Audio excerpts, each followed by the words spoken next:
At $200, a Super Nintendo setup costs twice as much as the old system. For the money, the company promises better pictures, sound, and adventure.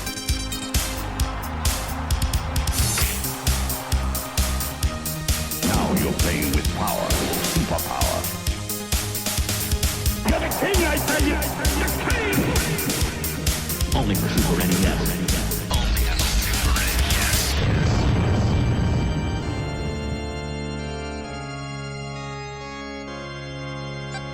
You're listening to the SNES broadcast with your host, Soulblazer. Hello, ladies and gentlemen. This is Greg, joined by always like my co-host Joe. Hello. We're coming to you today with the 185th episode of the Super NES podcast. So as always, we're very grateful for you guys and girls like being here with us, and we are covering another Capcom game in this episode. Wasn't planning to do two Capcom games back to back. Sometimes it happens this way. This is a game that I wanted to cover. Because it's a game that I actually did not play when it first came out, and I only played in parts and emulation over the years. So the podcast was infused the fact that it actually played through the whole game from beginning to end and actually finish the whole thing. So we're looking at a very interesting game, like a much beloved and a long running franchise, Mega Man 7 in this episode. So. In case anybody's checking, no, we've not covered the Mega Man X games yet. We probably will get to them eventually at some point. There are 6 games in that franchise. I didn't actually know there was that many games in that franchise until Joe reminded me about that. But yes, just like how Mega Man now is 11 games in the main entry. This is number 7. Looking at this time around. So I already said real quick my experience with the game. Joe, what's your history or background of this game and with the Mega Man franchise, whole in general? So with the Mega Man franchise in general, on the regular Nintendo, I had the first Mega Man, I had the second Mega Man, and then there was a huge gap, and I had 5 and 6. And 5 and 6 were acquired so late with me that I don't even think I ever actually played 5 and 6 until years later, because I ended up trading my Nintendo and all the games in to get a Sega Genesis. So yeah, they were late games for these right. Late games. So late as a matter of fact that Nintendo actually published Mega Man 6 themselves in North America, because Capcom wasn't interested in doing it anymore at that point. Yeah, and much like I wish I had still had those games. Mighty Final Fight was another one of those games that was in that bundle. And I got Mighty Final Fight in a clearance bin, by the way, for I think it was like $20. So that's usually what happens. Yeah, and at the time, it was a great game, but it's like I was like Genesis, that's where I got to go. So it is what it is. But I explained to you and offline, and it's time I explained to the audience that I have very much a love-hate relationship with Mega Man. I think a lot of folks do. Those 8-bit games were fantastic. They're hard. They are Nintendo hard. And some harder than others. Right. And much like Castlevania and Metroid and whatnot, you obviously learn patterns, you get better at the game as you go on, and back then that's all I had. So I did get better, and I did get to play through these games, and then eventually I got a Game Genie, and well, that solved everything. As far as this game goes, I completely skipped over, obviously, everything on the Super Nintendo, and this is actually the first time that I even thought about playing this game. I literally jumped from basically, we'll say Mega Man 2, because like I said, I barely played 5 and 6. I can't even remember 5 and 6. I basically jumped from Mega Man 2 to Mega Man 8. And that was kind of a disappointment for me. And I kind of ignored the franchise for a while. I feel like just every entry, they just upped it more and more to make it more difficult. for the sake of being difficult. I didn't think that they added too much substance to the games. So, and I think that all starts right here. I'm going to say that right now. I think that this is where that starting point is. I didn't learn until after playing the game a bit that if you hit select, you get a store. That would have been wonderful if they had explained that. And of course they don't. So, we'll get more into it, but yeah, that's... Well, yeah. that's why... well, that's why... Well, to be fair, that is why RTFM's a thing, but... Right. But, yeah, I mean, I kind of agree and disagree with you in parts. I mean, I grew up playing Mega Man games because, the first game the first game in the series came out way back in 1987, so, I mean, so... We really don't need to give the kind of explanation to the Blue Bomber here, because Mega Man is one of the most longest running franchises in the series. Still active today. Besides the main franchise, Mega Man 11 came out what last year? 2020 or something like that. I think it was 2020. But I mean, saying it's an active franchise is kind of I mean. Well, I mean, Well, I was going to say, besides the main games, there's also been the spin-off games, like there was the, what are those games called on the handhelds? You're talking about the like card-based games, Card Battle or something like that. Yeah. So, I mean, so, I mean, Capcom, at least Capcom does not go to the well too much with too much with most of their franchises. I mean, because other companies like Konami, or Ubisoft are much more grievous when it comes to that. But at least I'm perfectly okay with it. It's being a long pause between games and franchises, because this helps kind of bring up the interest level of liking them again. So Mega Man 7 has a pretty complicated history, which we'll get into here in a little bit. I actually didn't realize how complicated the history was until I started researching this. But, it hadn't been too long after Mega Man 6, like on the NES. Mega Man 7 came out in Japan in March 1995, and then it got released in North America in September of that year, and then Europe in November. So, pretty rapid release, because the translations were worked on pretty much simultaneously back in Japan, so that the games could come out in fairly short order. But Mega Man 7 is interesting because it's a bridgeway game, I think, in many ways. Just like how Final Fantasy IV is kind of like a bridgeway between the NES and Super NES. Mega Man 7, I feel, is kind of a bridgeway game between the NES and Super NES, and later games in the series to come, because the game does feel very NES ish, like in a lot of ways. But there's also characters and ideas and elements that first used in this game that will show up in later games, such as the shop that you just mentioned. So, but in Mega Man 8, George and I covered that in PlayStation Power several years ago. So if anyone wants to hear us a deep dive at that game. It's not a horrible game. It's Mega Man 8 is definitely Mega Man 8 is probably one of my least favorite in the franchise, but it's not a bad game. It's just that the whole presentation of that game is very kind of wonky and bad. But the actual gameplay itself in that game is pretty solid, I think. So, and I loved 9 and 10 when they came out, because 9 and 10 definitely felt like throwback games like the NES days. So, with a few minor conveniences such as the shop and being able to save, as opposed to being able to the password feature and whatnot. So, and 11 I've not played yet, but I do want to play 11. I'm just waiting for a sale for it, on Steam. So far, 11 is actually pretty decent, but my skills aren't what they used to be, so I will openly admit. Yes, well, mine either. I'll openly admit that I'm using cheat engines so that I cannot die. But outside of that, there's an interesting mechanic where you can not only slow down time, but also speed it up. And that actually factors into some of the levels, and it's been interesting. And I don't think, what's his name? Is it Inafune that did these? Yes. Yeah. I don't think he had a hand in Mega Man 11. I don't think he. I don't think he did either. It's quite interesting to see how close that game is to the legacy he built. but it's different enough to where you can tell they wanted to distance themselves from those older games. Right. But Yeah. So. yeah, I only got like 6 of the Robot Masters down so far, so I can't give a full review.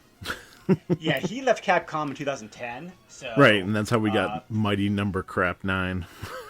Oh yeah, that game was such a disappointment, unfortunately. Yeah. But there have been numerous podcasts and websites already talking about that. Yeah. So, I will just say real quick that Mighty Number 9 is one of those games I think has like a good idea with poor execution. Yes. So, just that it's probably not the game's fault it was overhyped to such a degree. Right. But, Right. But yeah, so the last.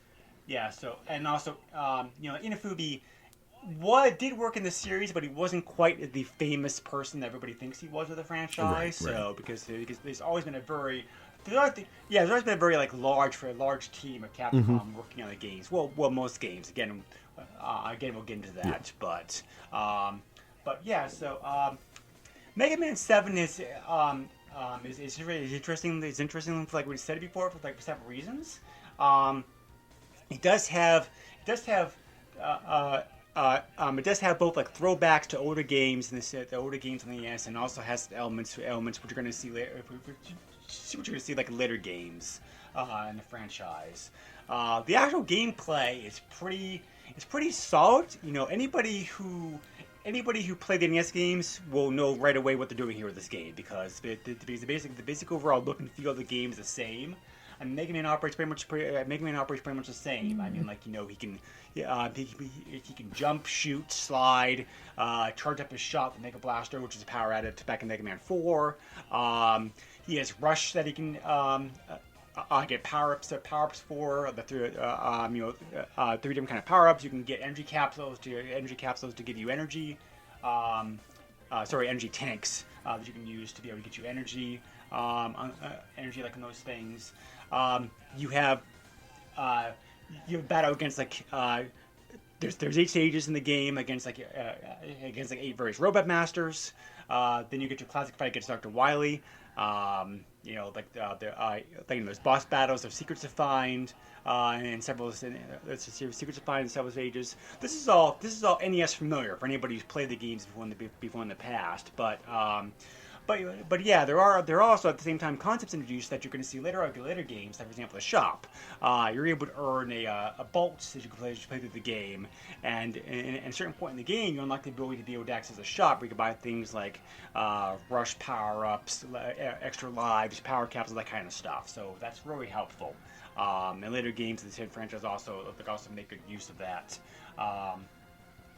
There's also certain gameplay aspects, such as some like Mega Man's power-up attacks with like Rush or whatnot that also show up like later games like in the franchise. So, actually, to be fair, the shop did originally turn up in the Game Boy Mega Man games, but not many people play those games. I really don't know how people notice that.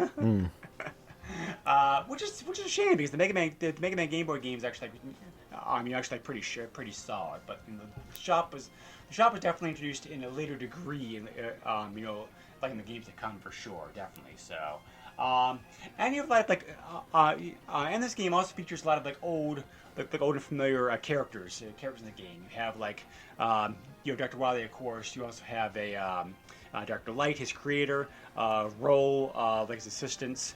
You also have Proto Man shows up every now and then, and then you also have what's the guy's name? Oh, Otto, yes. So who was new to this game also, I think, as well. Yeah, this is his introduction. Yeah, yep. And also introduced here are Bass and Treble. Bass is a robot very similar to Mega Man in many ways, and Treble is the kind of part of Rush. Yeah. So Bass and Treble, which goes with the whole rock and roll situation Yes. with Mega Man and his quote unquote sister. So yes, exactly. So and Bass and Treble do show up in later games as well too. So and also kind of surprising and also kind of reflective of what was happening in Mega Man 8.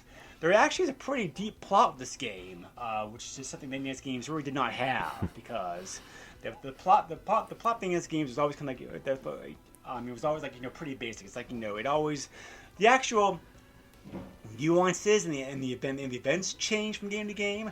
The overall general idea in the first 6 Mega Man games is always like, okay, Dr. Wili's those robot masters, he's causing trouble. You have to go like stop him again. So I'm sorry, Mega Man is borderline psychotic in this game.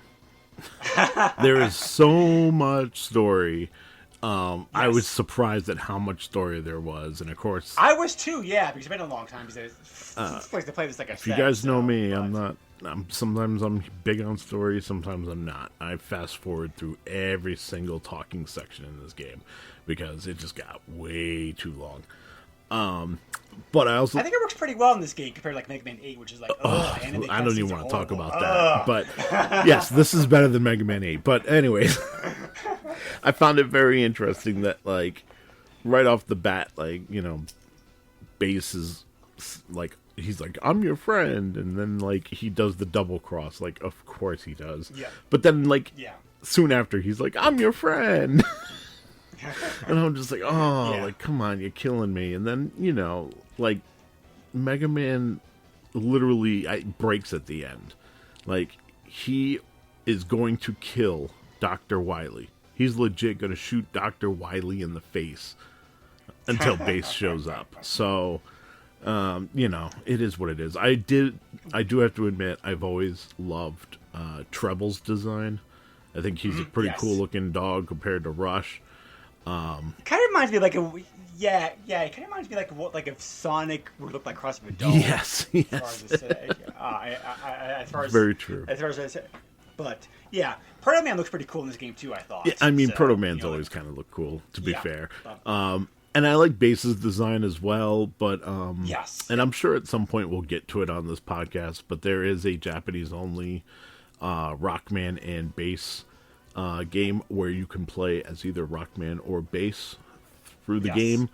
And I have played that, and like I said, I'm sure at some point we'll cover that.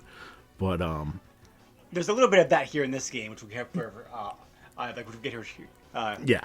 Which we'll get into later on, but yeah. So it's interesting to see what they introduced and what they didn't. And like Gutsman shows up for no reason. Like I mean, he shows up for a reason, but it's one of those. That's one of those throwback moments where I was like, oh, okay. Yeah. There's several cameos, throwbacks to older games, the older games franchise here, but yeah. So just to summarize the plot of this game like real quickly here, just so we're kind of on the same page with everybody who's listening to the podcast. The game actually is a direct sequel to Mega Man 6. Which I like forgot about. Yeah. So Dr. Wily had a backup plan in case he got caught again, because of course he got caught again. But 4 robot masters were sleeping for a while, and then after 6 months had passed without being heard, without being contacted by Dr. Wily, they activate, start causing trouble. Because at first, when the game opens up, you only see 4 robot masters. You're thinking, okay, well that's it. But no, you actually have to go through the first 4 robot masters to beat them before the next 4 show up. So. I have experience about that. I kind of like seeing all 8 Robot Masters at the start to begin with, because I think it's more cool that way and gives you more like variety. Yeah. On the other hand, though, Mega Man's always been about like trying to find the right weapon to defeat the right Roadmaster. Right. So having them introduced 4 times as opposed to 8 at a time makes that process like a bit easier. Yeah. But also, this game gives you the ability to buy an item in the shop that allows you to quit stages like any time you want to as well too. So it's also like a nice feature. So, but yes, during the fights, you run into Bass and Treble, who first say they're helping you, and then later on, after they get damaged and send them off to Dr. Light's lab, you find out they actually betrayed you, and they throw power-ups. So then you have to go through Dr. Wily's castle again, as a typical Mega Man game, and defeat a bunch of additional masters to finally defeat Bass and Treble. They leave you alone and letting you go up against Dr. Wily. And yes, this time, how Mega Man reacts differs in the Japanese version of the game compared to the US version. We'll get into that later on, but. Mega Man definitely definitely does almost snap here. So, but it's actually Baz and Treble who rescued Dr. Wily and set things up for later games in the franchise. So, so yeah, it's an interesting game in the series, both because it's more complicated story, and also because of how it definitely is a bit more darker, I think, than previous games in the franchise because of all that stuff. So, but there are a whole bunch of new gameplay elements in this game, as you touched upon earlier. You have Rush, your dog, who can be powered up to do various things. One unique feature of this game is it flags Rush search, which allows Rush to dig up various items, which can be handy. Sometimes. If you also find the letters that spell Rush in 4 different stages of the game, which are hidden letters, that also give you access to the Rush Super Adapter. Which is a combination of 2 elements that were reduced in the previous game. They gave in 6. They give you both the powerful rocket arm attack and also jetpack for flying short distances, which is pretty cool. So, there's also the ability to be able to get. Oh yeah, I forgot to mention another character from past games. Beat shows up, the robot bird. Who you also get to help you, and Proto Man, as I mentioned before, also does make cameos in this game as well. So, as usual like the Mega Man games, there was a contest held in Japan from fans to submit their ideas for new Roadmasters, and so the 8 winners of that contest made in this game. So, it's pretty cool that they do that. Too bad the contest is Japan only. So I'm sure many kids during the 80s, 90s when Mega Man was at the peak of popularities definitely spent time doodling and coming up with new ideas like Rubber Masters. So I give Capcom credit for having open door contests like that. So so the enemies in this game are the Rubber Masters in the game have okay names. They're not. They're not quite as corny as other Robot Master games, past games. You have Freaks Man, Drunk Man, Burst Man, Cloud Man, Spring Man, Slash Man, Shade Man, and Turbo Man. Are the main Robot Turbo Man, remember that movie? So let's talk about actual gameplay. Joe, what was your impression of the gameplay going into this game? I wasn't surprised. So, it's Mega Man. And I obviously forgot what Mega Man was when I first picked it up because the very first little steamroller type enemy that you come across, for some reason kept killing me. And I couldn't figure out why. Come to find out, it's just because I suck at the game. Because I eventually got past him. But also, so the way I have it described in my notes is it looks like Mega Man from the 8-bit era, just obviously upgraded to a 16-bit. And the sprites are really big, so that takes some time to get used to. Because it kind of makes Mega Man, to me, when I was playing, it made Mega Man feel heavier than he was in the past. And that kind of got me with the whole platforming thing. It took some time for me to get used to the platforming elements more than anything else. Also, for some reason, totally forgot that you could, charge your shot because, that's not a Mega Man staple or anything. So... So the first, at least the first playthrough, or at least my first attempt to play through, was a little rough. But, once you, get it down and you figure out the rhythm of the game, you know how it goes. It's Mega Man, man. Once you get that first Robot Master and you beat him, you acquire his weapon, and then you find out, what Robot Master's the weakness to that weapon, it gets so much easier, and it's just a matter of getting through those levels. And I felt that the gameplay was pretty good, and it lived up to Mega Man for sure. Yeah, that's a pretty good summary. I sort of agree with most of that. First of all, you do have the ability to revisit the stages like this game, which is a nice thing too, because you know there are like I said, your hidden items and stuff that you can find in the previous stages. So, yeah. So, you mentioned you mentioned this being like kind of like that, making it kind of felt stiff to you. I probably had the same experience overall, but I would kind of summarize it in my mind for a different reason. Okay.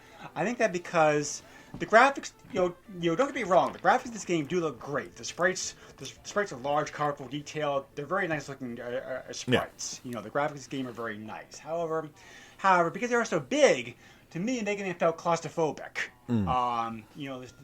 The stages felt very cramped because of that, and I think because of that crampedness, there were definitely issues. There were definitely issues with trying to maneuver around, avoid enemies, that kind of stuff. So, I think you and I ran into the same problem. We just came to the problem from different angles. Yeah, and I mean, like, levels like Springman's level, where you're just getting bounced around everywhere. So for me, I was able to tackle that level without too much of an issue because there is Balloon Man in Mega Man 11. And the object of that level, to be able to get the Balloon Man, is to obviously be able to bounce off these balloons and use that momentum and get around. So that's what I had been playing the week before. And then getting right into this, it was like, oh, this totally would have given me an issue if I hadn't just played this. You know what I mean? In this other game. I was acclimated to the movement of Mega Man and how he was going to react. And I could predict, like, okay, well, if I was a designer and I'm in this momentum shift, like, where am I going to put an enemy sort of thing. So it helped me understand a little bit more of what was going on, and I wasn't too surprised. Thank God for that. Yeah. So, I mean, like... Yeah. So exactly. Like I said before, the gameplay in this game is pretty solid. If you played a Mega Man game from the past, you'll know what to do in this game fairly quickly, as long as you remember, as long as you don't forget, like Joe did, that you actually can do things like slide and jump shot. Right. Charge shot. So, but of course, there's always the secret. There's always the secret of trying to figure out which weapon works best against which boss. So, Actually, I was just writing about this. Mega Man looks very similar in this game to how it does in Mega Man 8. So, the graphics in this game are very close to how the graphics in the game are very close to what Mega Man 8 looks like on PlayStation. Yeah, in my opinion, like Mega Man 8 isn't like this technical marvel over Mega Man 7. They took the same idea. They were just like, oh, we can put it on a CD so we can put more information. So we can do, like, more detailed backgrounds while we have stuff going on in the foreground. That was basically all I really saw Mega Man 8 do. Like, I could see it. So you and I have issues with Mega Man 8 as far as the story goes and whatever else. And most of the community does. I've also heard complaints from the community that, 8 just wasn't what you'd expect as a quote-unquote sequel. And I can see it now after playing 7. Like, from 7 to 8, there is almost no change graphically. It's almost the same thing. It's just a slight bit clearer pixel. Because, now you got the pixel art's a little bit bigger. You can actually do a little bit more with it. But outside of that, I mean, these are essentially... I hate to say the same game, but I mean, essentially that's what it looks like. You know what I mean? There was one other thing I noticed here with this game, as far as the gameplay goes, and I don't really know if it's. I'm not sure if the original game had this issue, or this is more of an issue that cropped up because of emulation of the game being released in some of the collections that have been available over the years. I'm curious to hear if you had the same problem, Joe. The controls felt a bit laggy to me at times. So, I of course was playing this with emulation on my computer. And I didn't so much feel like there was a bit of lag. This goes back to what I was saying, where, like, it felt like Mega Man weighed more than he had in the past. So when I jump with him, like, he kind of floated a little bit in the NES games. You don't really get that here. He doesn't really float. He kind of sinks like a rock. So I think that's where you're coming, with this, it feels different. It does. It very much feels different. And I think it's something that they fine-tuned for Mega Man 8 and so on and so forth. Right, yeah. This was definitely, okay, this is, the first game for the Super Nintendo. We're going to go with it. And it's literally just an upgrade from the 8-bit renditions that we've had. And that's not a bad thing. They did their job. You know what I mean? But I really think, and you might agree, I don't know if you've covered any of the games here on the podcast yet, but I really feel like the X games is where Capcom was putting the time and effort on this system. Yeah. Mega Man 7, I think, was a quick cash grab, like you said, to transition from the 8-bit to the 16-bit. And then it was supposed to be, that's it. Mega Man 7's the end. He's cracked. He's going to kill frickin' Wily, which is bananas. And, he gets saved by, bass and treble. And then, pretty much from here on out, we get the X series. There's nothing else, until, PlayStation. And then you get Mega Man 8. But, there was no, from, whenever to whenever. There was no thought of what are we going to do with Mega Man. It was just, okay, this is Mega Man now in the X universe, and this is where we're going. This is the new direction. And, we'll tackle those at some point. So definitely is truth to that. Yes, definitely is some truth to that. This game does have very interesting development history, which we'll cover here later, in just a minute. But having said all that, there are there are a lot of things out there. There are a lot of nice touches in this game that I like. That I think that they carried over from the previous games very well. For example, Mega Man games have always had a very good variety of enemies and attacks. I mean, compared to some franchises like Castlevania, or some other franchise that does this a lot. Hell, even Mario, I'd probably say. A lot of enemies and backgrounds in those areas feel like rehashes. Oh, absolutely, especially in Mario. But the Mega Man games, they tend to not do that as much. A lot of these enemies are unique. They give you you have the ice cats attacking with icebergs that they create and throw at you. The dinosaurs that are freaking huge.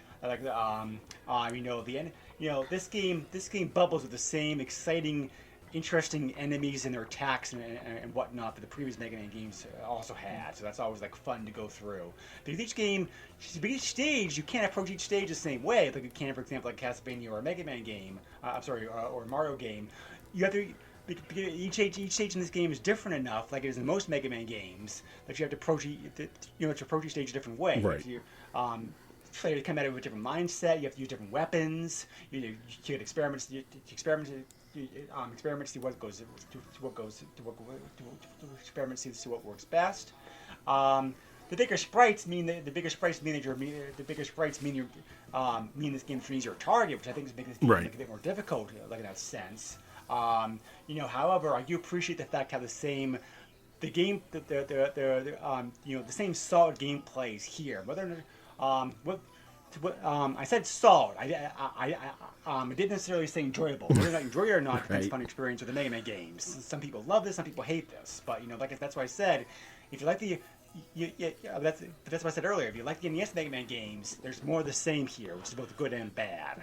By the way, that Snowcat that you mentioned, that has to be the most underpaid character in the entire game, because he looks like he does not care a damn about what you're doing, and he just summons a piece of ice, lightly bats it at you, and it's it was kind of funny when I got to him, because at first I was like, well, he's a cat. Right.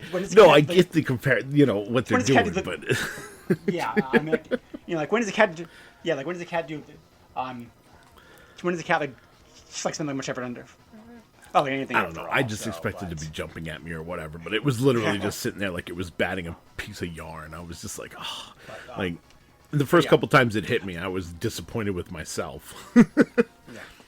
There's also there's also some very cool shout-outs to some of the older games of the series too here, as far as the graphics and gameplay goes. For example, did you notice the robot museum in Dr. Robot's castle? I did. Yeah, yeah, nice touch. So, there's some very cool aspects here, like as far as the gameplay goes, as far as that goes. Difficulty of this game, I'd probably say it's about middle of the road for Mega Man games as far as this goes. I definitely, like in my personal opinion, I think that 2 and 3 are probably the easiest games in the franchise. Having said that, I understand those games are still difficult, but at least to me, 2 and 3 were games I could beat routinely with one life as a kid. So I think that 2 and 3 are probably the easiest games in the franchise. I'd say this difficulty is right about. I'd say this difficulty is right about there with Mega Man 6 and 5 probably as far as difficulty. I thought that Mega Man 1 and 4 were definitely harder games. 9 and 10 are definitely harder games than this is by a long shot. I think 8's a bit easier than this game is though. As well as 2 and 3. So I thought moderate difficulty here of this game. Plus also, you can also, if you want to, you can also just grind a little bit. Get bolts and buy stuff at the shop to help you out too. So, which helps a great deal. So also the fact that this game has a password system like some of the previous Mega Man games do. The original Mega Man did not have a password system, which sucks. Every game since 2 ever has a password system, which really helps. So, but yeah, anyway, I don't know how many. Yeah, so I think you play. I don't know if you played all. So I don't know if you played all 11 Mega Man games, Joe. But like I said, I think this game is like moderate difficulty in the series as far as this one goes. So yeah, I found this one to be a little easier than definitely the newer ones for sure. But for the most part, I don't know. Maybe you found this as well, but I felt like some of the robot masters were pretty easy, and then there were others that would give me a bit of a challenge. But most of all, that last fight with Wily, I'm not lying to you guys. I did really good up until I got to Wily's last stage where he's flying around in the capsule. And I died, and I died, and I died. And I said, you know what? I was like, I'm putting Infinite Life in because that's at least what I need. At least that, because I'm going to, I'm this far. I'm going to see the end of the game. Right. And that capsule part, man, it was either there was what? It was like a green, blue, and then there's like a yellow bolt or something that he shoots at you. And it's like the red one burns you, the blue one freezes you, and of all things, you want to get hit by the yellow bolt because that one's going to only take a little bit of life, where the other ones are pretty devastating. So it was jumping and trying to maneuver, but yet there's, it's like hitting the right box on Wily to be able to damage him.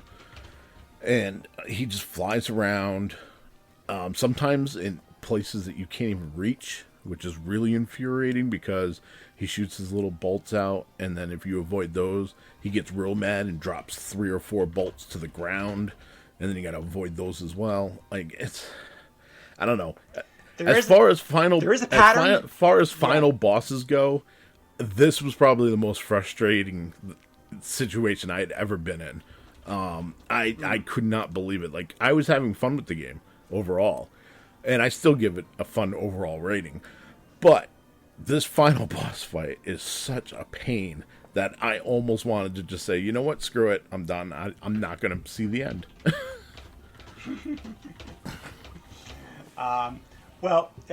So I agree with you for the most part there. The programmers even admitted that they made that fight purposely very difficult. We had to, they thought you had to actually use energy tank to get through that fight, at least one energy tank. Now, having said that, there's there's several playthroughs of the game online that people have gotten through that final fight without using one. But I think that most people, me and you included, definitely are going to have to use one. The programmers themselves admitted they made that fight difficult, perhaps too difficult. there is a pattern like in most Mega Man boss fights that that you can learn.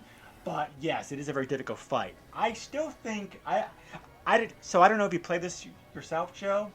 I still think that the actual Rockman fight in Mega Man 1 is harder. Yeah. Because that guy F that guy because he's impossible. Yeah, But, you're talking about the yellow guy, right? Yeah. yes, the yellow Yeah. man. The devil man, or whatever he is. The devil man is Yeah. also called. Yeah. Yeah. So that's a harder fight to me Right. personally. Right. But having said that though, yes, it's a very tough. But fight. that's exactly what this So- fight reminded me of. Like, I was like, oh my god, like, it's the frustration. And, like, to be fair, like, as a kid, like, if I didn't have, like, 3 games to choose from and I had to play Mega Man over and over again, I probably would have, even at a young age, been like, oh, screw this and forget the franchise. But when you're stuck with, 3 games and, that's all you have for your NES, like, you're going to play Mega Man until you beat it, let's be fair. So, yes, the yellow Right. devil is a pain, but you learn. And same thing with Wily. I think if I played this game numerous times and got to the end numerous times, I'd eventually get better, and I'd eventually not need to worry about it too much. And I think, Yeah. Even 3, 4, 5 playthroughs down the line, I'm still going to have to use an energy tank, but I wouldn't have to use the Game Genie. So there's that. Right. Well, there are also various cheat codes and tips and secrets that you can also use in this game too. But there are two beyond that, which we'll get here. Right. Which we'll get in here, toward the end. But yeah, it is. It is curious. It is curious. The Teen side to make such a difficult, difficult boss fight there, toward the end of the game, for sure. But definitely a challenge. But anyway. Yeah, so the actual, like I said before, the actual videos on YouTube I mentioned, the good players, they can go through the whole game. If you know what you're doing, you can go through the whole game about an hour and a half to 2 hours. So, the speed run this game is an hour and 15 minutes. That's crazy. So, yeah, I mean, it's not, but like most games, if you know what you're doing and you're good at it, it's not overly long. Right. But yeah, so, the music in this game. Mega Man games usually are known for the music, and so I would say the soundtrack is not as good as some of the favorites of the franchise. This game still has a very solid soundtrack to it. It is very Mega Man-ish sounding. The music sounds good in Super NES. I loved how there was throwbacks and remixes to previous music in Mega Man games. They even had in one stage. Did you catch this, Joe? I've read about this part. One of the stages music, is even a remix from Ghosts and Goblins. I did not notice that. Yes, Nice. it was the zombie, the robot zombie. Oh, okay, stage, yep. Shade Man. Yeah, yep, yeah. I'm listening to that, going that. That's the main thing for Ghosts and Goblins. So Capcom ripped off a song from one of their other franchises to stick in this franchise. So weird, but I'll add to that. I thought the music was fantastic. I really enjoyed the music, and I felt it was at least par with previous compositions from previous Mega Man games. Obviously, it's not going to touch anything that we've had since. So that I didn't even look at that aspect of it. I looked at it as, comparing the last 6 Mega Man games. The thing that really struck me was I really felt like, and maybe you'll agree, maybe you won't, but I felt like the music was ripped from an RPG more than it was a Mega Man game. Like, it sounded orchestral, and it felt larger than it needed to be. And those things are great. Like, it makes me just want to play the game even more. It was just surprising that, coming out of, the 8-bit era, here we are in the 16-bit, and they're just like, hey, you know what, let's throw some, tunes in there that really sound fantastic and really stretch the, the possibilities of the SNES sound chip. Right, yeah, for sure. So, one last little thing I wanted to comment on about the graphics if we moved on. Were you as disturbed as I was by that animation? The animation that happens when Mega Man gets sucked into the robot shop. I mean, I mean, there's worse things out there. It was like, what the heck's going on here with this? But I will not tell you what I thought when I first saw that, but I'm like, okay, that's not very good. Moving on, but yeah, that was a very weird effect for sure. I mean, well, whatever. So, but yeah, so development. The development of this game is actually the development of the game is actually fairly interesting.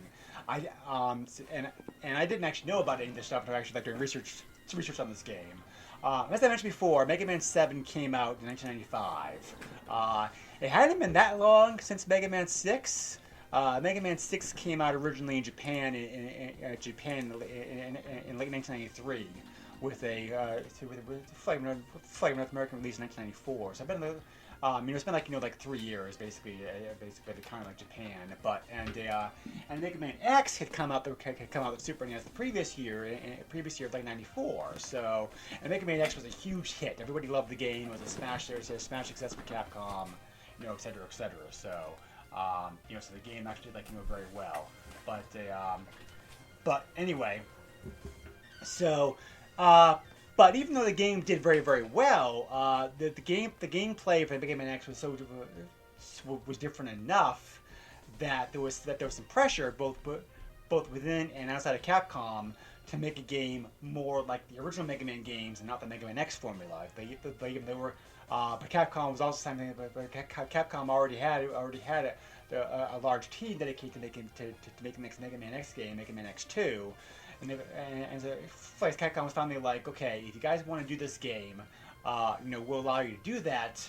However, it was a very rushed development cycle and a very limited team size, because of because even a company like Capcom, they only had so much money and so much effort that they could use to devote into their games. So they're like, okay, if you guys want to do a Mega Man 7 game, we'll allow you to do that. However, the game's development was under some severe constraints. Let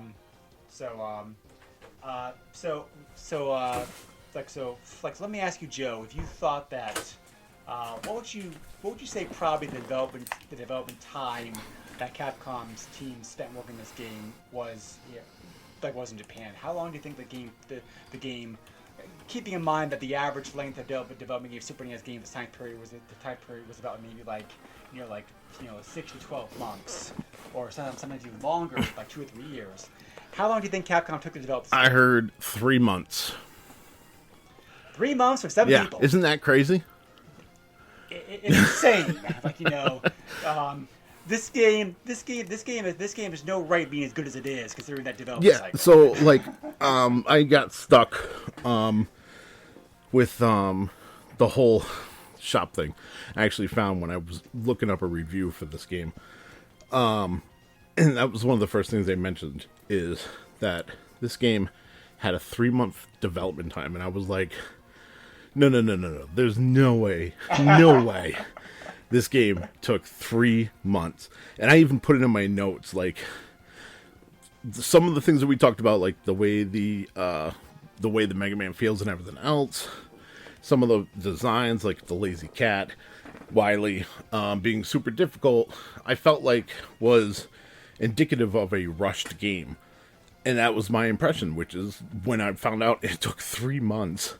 I no longer feel like, yes, it was a rushed game, but I don't feel that way. I'm actually impressed that they finished this game in 3 months. Yeah. Added 7 people on the team, which most games at this time period usually had anywhere from 12 to maybe 50 people working on it. So, but yeah, so in interviews, the team has said that they didn't mind the development cycle being rushed that much. They felt that they felt that it's typical of a crunch project to keep everybody close together. They enjoyed working on it at the end. In the end, it's going to be a positive experience. Right. But So like so whenever you have a game that comes together that fast, you know, there's a reason why so much of this game feels recycled from previous Mega Man games, because I'm sure a lot of it was. Right. Just because time constraints. So here's another there's another example about the tight timeline. So one of the ideas the team had was they wanted to include a hidden boss battle mode in this game. So when they talked about themselves, they then discussed the matter privately with the game's playtester. The game's one playtester, by the way, to see what's possible to be able to include that. So eventually, the team got the approval from Capcom to include this mode, the boss battle mode, on the conditions that Mega Man and Bass be the only playable characters. Playing the mode had to have no bugs. This decision was made, by the way, with a week before the game was going to beta stage. So they slapped it, the team merged together, the team slapped together the boss battle mode in just 2 days, and included it. However, possibly because of fear, possibly because of the fact that they knew it wasn't very playtested, you can only access this hidden boss battle mode by using a password. So, and we already talked about, we already mentioned that the team made the final boss very, very difficult. Right. We already mentioned that the Japanese and overseas versions of this game were developed simultaneously. Part of the reason, another factor and consequence the fact that Japanese and the American versions worked on simultaneously, when usually the Japanese version is developed first and the American version is developed from it, is that because of time constraints, the English version translation of this game has a lot less dialogue in the game than the Japanese version does. For example, in the Japanese version, whenever you gain a new weapon, not only do you talk to Dr. Light about it, you also may talk to Aurora Auto as well, and that was all cut out from the North American version of the game. So there also was some translation differences made in the game for various reasons. One of the differences, which I touched upon previously, was that in that final scene when Mega Man almost loses it and shoots Dr. Wily, in the North American version of the game, he says he's more than a robot. In the Japanese version of the game, he just stands there in silence. So, again, translation differences, and then as a matter of fact, Capcom North America felt the game was so rushed that they didn't want to publish it at first. So the summer, the summer '95, when the game was ready to go out, basically, Capcom made the decision for several reasons originally not to release the game in North America. Partly because of the fact they felt the game was rushed. Partly because of the fact that Mega Man was not as popular in North America as it had been in previous years. Obviously the heydays of the franchise was gone. It probably never has reclaimed the popularity that it had in the late 80s and early 90s between Mega Man 1 to 4 came out and were much loved. I mean, don't get me wrong, the franchise is still very popular today, but the series definitely was popular even during the Mega Man X heydays, as it probably was during the NES days. So, another reason Capcom in America didn't publish the game was because that they had.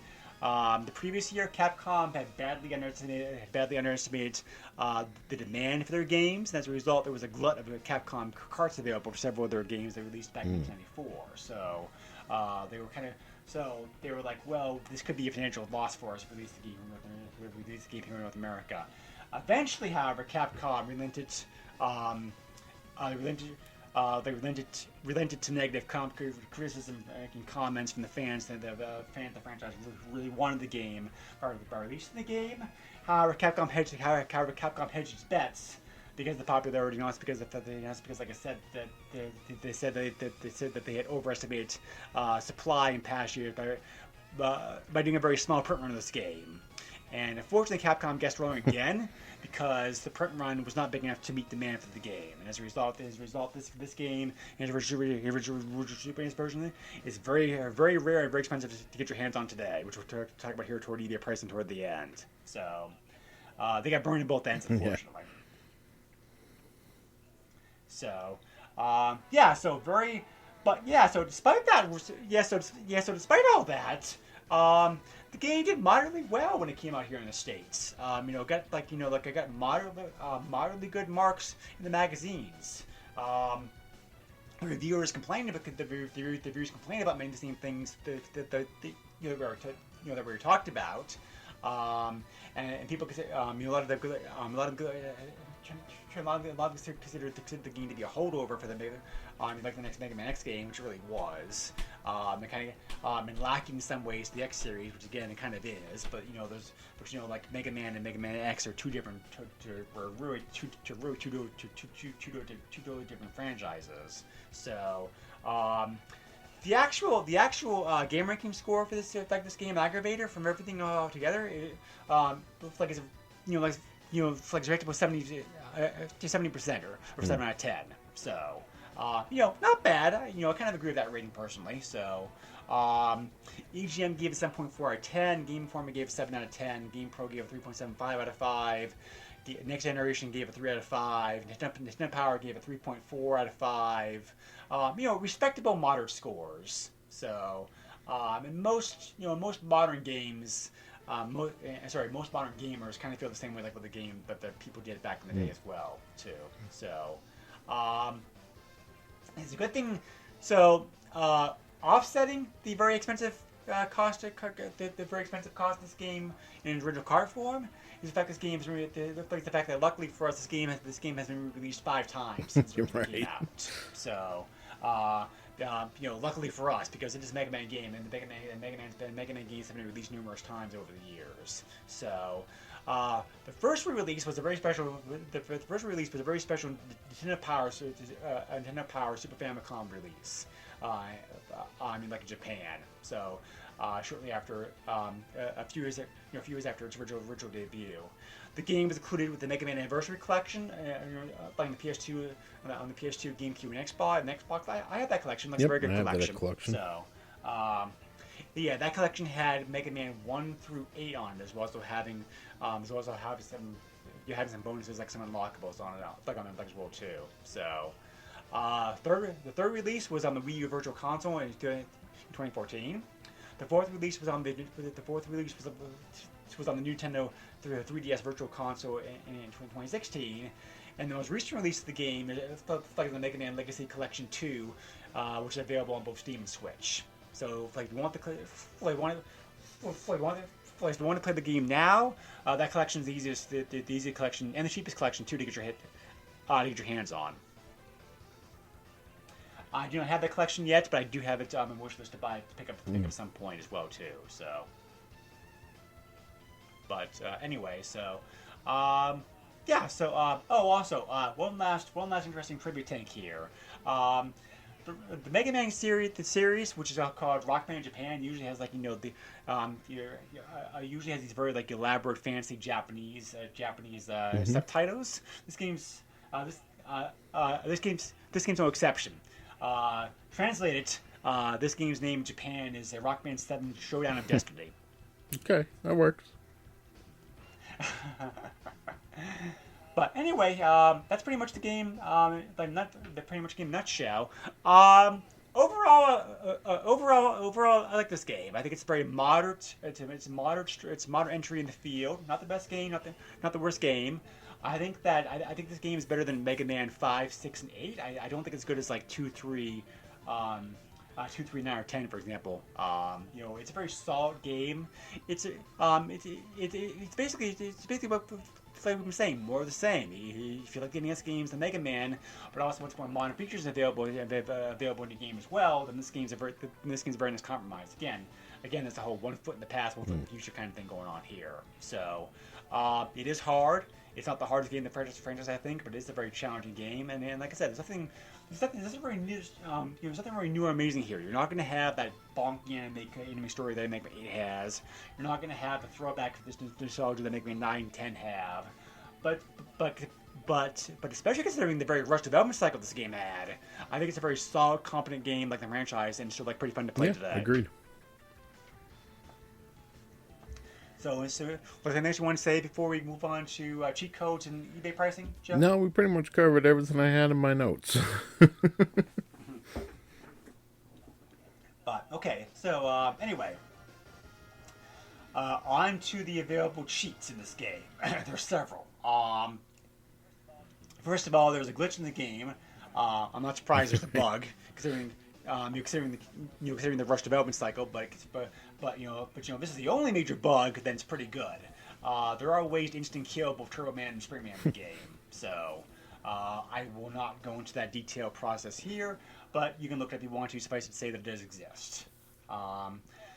So I mentioned how Shade Man was kind of unique in the sense that they used a remix of Ghosts and Goblins as the default music in the game. It actually turns out that was a last minute decision by Capcom to put that music on the stage because there's a code.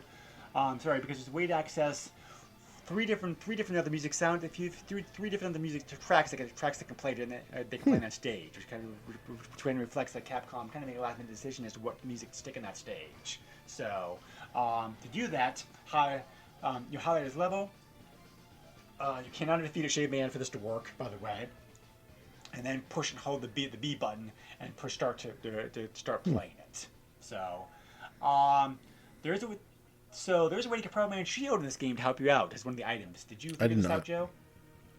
Okay, yeah. There's a way to do that. Again, I won't go into the process here because I've also having to go through several stages. But yeah, Pro Man Shield like very handy in this game. It's a very nice way to block away the enemy shots. So, and then there's also that code that I mentioned. There's also that password. There's also that password that I mentioned before. Think about how to access that hidden boss rush versus mode that we mentioned that threw in the game like 2 days. So. That's if there's that's if the game like cheats and passwords. So this was not the game where they had you could acquire Ryu's Hadouken. Was that Mega Man X? I think so. Yes, it's actually been a while. Been a while. I couldn't remember if it was this game or not because I remembered that it was a game where I had to acquire bolts to buy things, but that doesn't mean that it was necessarily this game because after this game, every game was like that. So correct. Yes. Yeah. So, but anyway, eBay. Like I mentioned before, this is if you use small print run combined with a popular franchise equals high prices for games. As a matter of fact, so high prices that there are reproductions available like this game out there. So, which also I did not realize either until I was looking at eBay, because of course people often with real cards will actually open up the cart and show you the board. Capcom only uses 16K ROM like this game, so the fact this game does have this pretty graphics and impressive scrolling gameplay as it does is actually pretty good considering everything is crammed to only 16K. I figured they would have I figured they would have used at least 32 or at least 24 like this game. So that is kind of impressive. But anyway, it's not. It's not super hard to find on eBay. 21 copies of the game are currently listed. When I looked recently, 54 copies of the game recently sold. It's just that just paying if you're paying for a real game, be prepared to be prepared to open up your wallet and make it cry. Unfortunately, but because it's definitely one of the most pricey Super NES games. Repo prices, however, are not bad. Reproductions of this game are available, and those prices include shipping anywhere from $15 to $20. They anywhere from $15 to $55. And some of the prices also include family boxes as well. So, Not bad. So it's not bad pricing. Pricing like you just want a physical copy of this game to play. Like I said before, thank God this game's available in collections, because the collections bit also helps drive down the price a lot, I'm sure, as well too. So, but if you want the real thing, here we go. What would you think, Joe, with like an average ballpark figure for like a cart only of like this game like will run you? Cart only, I would assume probably about $350 to $400. I'm thinking in box is going to run you close to $1,000. Actually, it's not that actually because the game's so expensive. There's not a lot of difference between like cart and CIB. Really?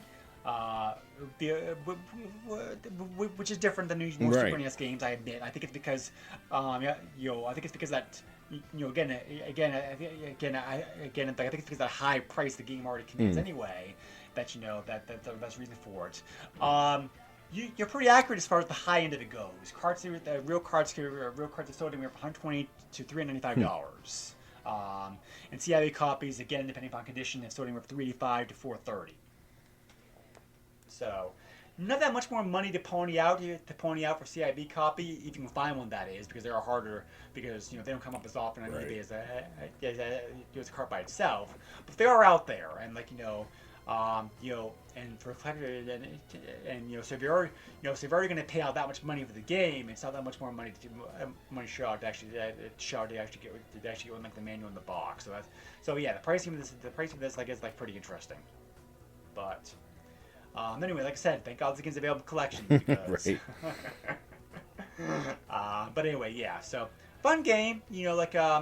Interesting game with a very interesting history. So like I said, if you enjoy NES and Mega Man games, it's like more of the same for you. So he's got that going in his favor for sure.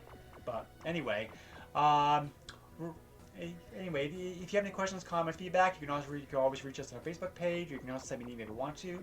The email is the SNESpodcast@yahoo.com.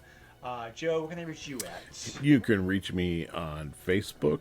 It's very public and open. And then also on Twitter at JOESUX30.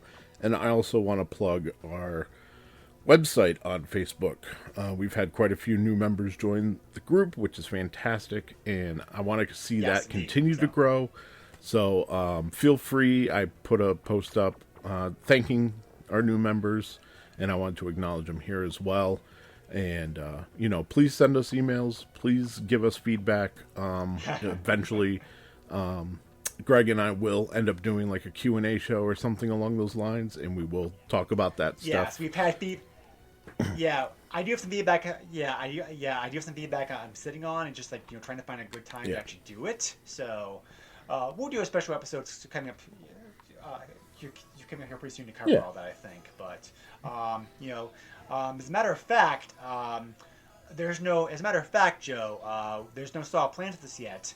But I've been contacted by some other podcast people asking if we're interested in doing a special podcast to help support Ukraine charity bundle. Yeah. So we may do a podcast for that. So that may be a good time for Q&A absolutely. Stuff. We'll have to. Those details are still being hammered out right now by more competent people than what we are. So we will let you know. In the I'm just a guy with a microphone. So but anyway, so to tie in this game to next week's game, which is Joe's pick, this is a very Japanese Mega Man game, I think, in some ways. Joe, did you notice all the Japanese stuff in this game? Like kanji and rising suns and everything else. So it definitely feels more Japanese than previous Mega Man games for sure. And and we're covering next time a totally Japanese game, because we're covering a game that never came out in the West. So what game do you want to cover next time, Joe? I knew you were going to ask me, and I still didn't have it pulled up, and I should have. It is Strange World Gunman's Proof, and just for a little preview for you all, it's like the Wild West meets Legend of Zelda, kind of. Yeah, it is very Zelda-ish, It is. For sure. It also it also reminds me of some other games, but we'll get into that stuff when we actually cover it. It is available fan translated, however. So, but which is definitely like a good thing. So Anyway, as always, we appreciate you taking the time to listen to the podcast. Stay safe, everybody. Be well. Thank you again, as always, for listening, and we'll catch you again next time. Bye. Later, all. Nintendo controls 80% of the video market. But no matter how you play the game, or which game you play, things definitely have come a long way since Pac-Man. Now you're playing with power. Super power.